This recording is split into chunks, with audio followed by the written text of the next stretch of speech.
there's no doubt about it that one of the best parts about living in your car is that you're not attached to anything. It's true that humans are creatures of habit. It's true that even me, as a full-time nomad, I have certain locations I kind of just loop around. I don't just travel aimlessly and have fun.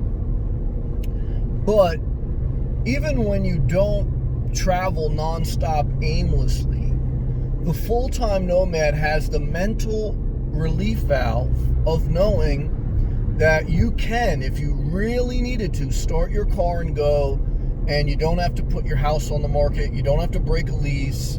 You don't have to check in with anyone. You don't have to winterize your house. You don't have to put up hurricane shutters. You don't need to go through the moving process. I sold a home I owned, and I can tell you that I think buying and selling property is one of the most stressful things a person ever does. I really do feel that way.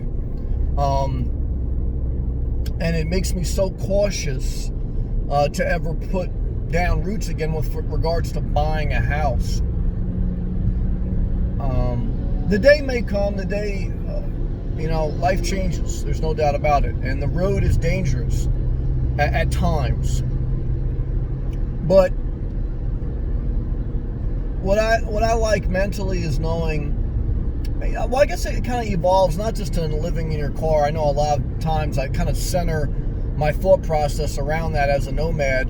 But even if the day comes when I'm not a full-time nomad, minimalism is, I guess, a more general term of a detached life. But I'm at such an extreme minimalistic lifestyle that I'm not attached to anything. Nothing. You can rent a small apartment and be a minimalist. You can own a small house and be a minimalist. So, I guess maybe at one point to bring my life in balance, I may do that. But I think it's a good thing that I spent 3 years going on more. I don't know how long this will go, with no attachments to anything, just a bag of clothes and my car that I live in and that I'm driving. Why do I think that's a good thing? Well, one is I learned that I've had no lack. My biggest struggles on the road have really been centered around lack of temperature control, climate control, when it's really hot, when it's really cold. In the height of the summer and the depths of the winter, those are your toughest times as a nomad. Sometimes there's an issue with finding a place to safely and legally park. But as far as like having more stuff, having more furniture, more entanglements, I've never craved it. I never wanted it. I've been scared of adding more stuff to my life because I don't like the way it feels. To have more stuff, to have more furniture, to have more things to clean and maintain, I don't like that.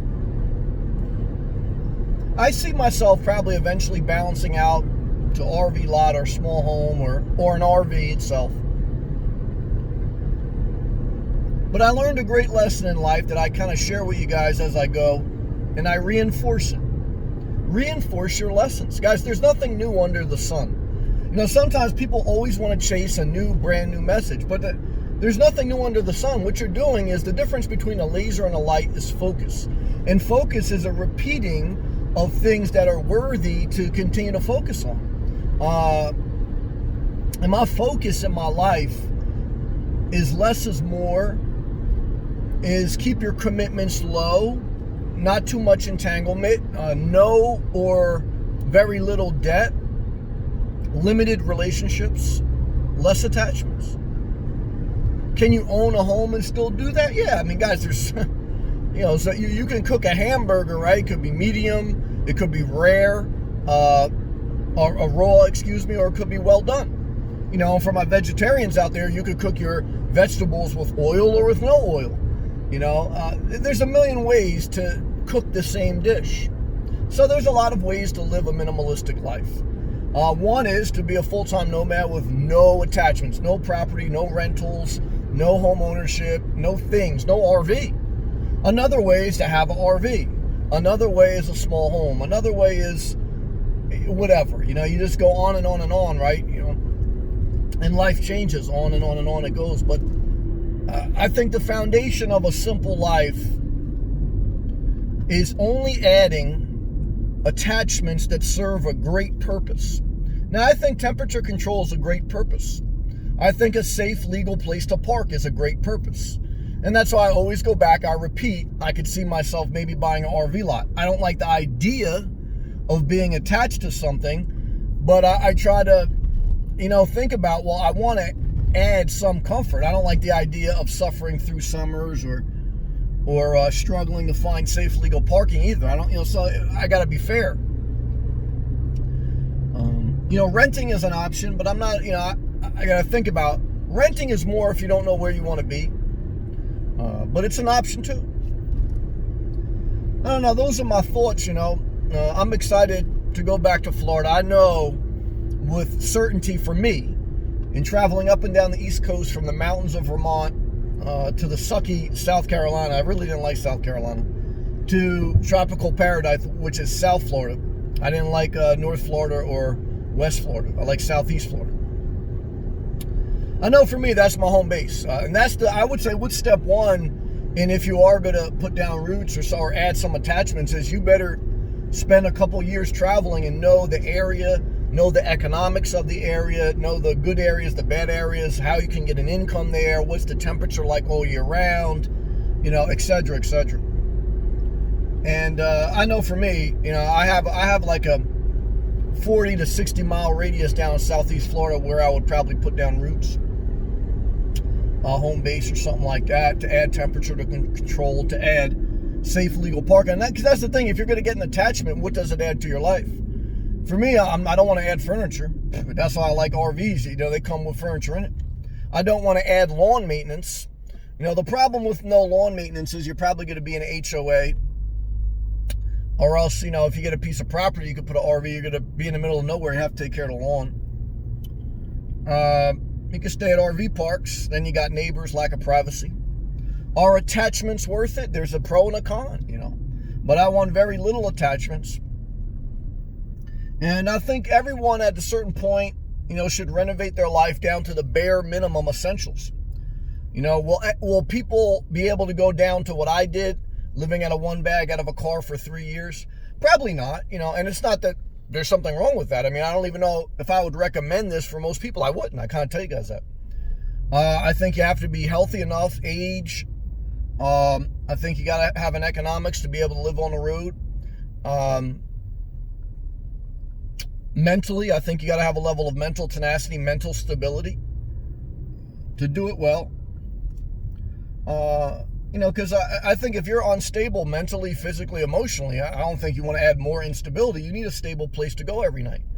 There's value there. It's not a bad statement to say that. You got to know yourself.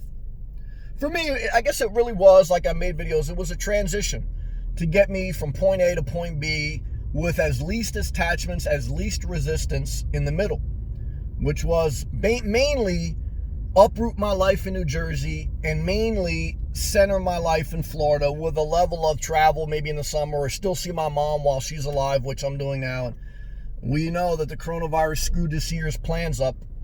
Because really, if the coronavirus didn't hit, I would have still been in Florida and probably come up to New Jersey during Labor Day and then stay for a few weeks with my mom and head back down like I did last year. And that's what I plan to do every year coming forward, unless we have another major national emergency. But regardless, guys, you do have to think about attachments. You do have to think about long-term commitments. You do have to think about living a non-attached life, and it has pros and cons. But those are just my thoughts in today's video. I thank those who watch. I thank my members who support the channel. I appreciate you. If you'd like to be a member, every day I go live on this channel. You can support it, get a custom badge, custom emojis, unlimited live access. Thank you to those who watch. Click the thumbs up. Check my old videos out. Some people say they watch the old videos. They inspire them, and I appreciate that. They inspire me sometimes too.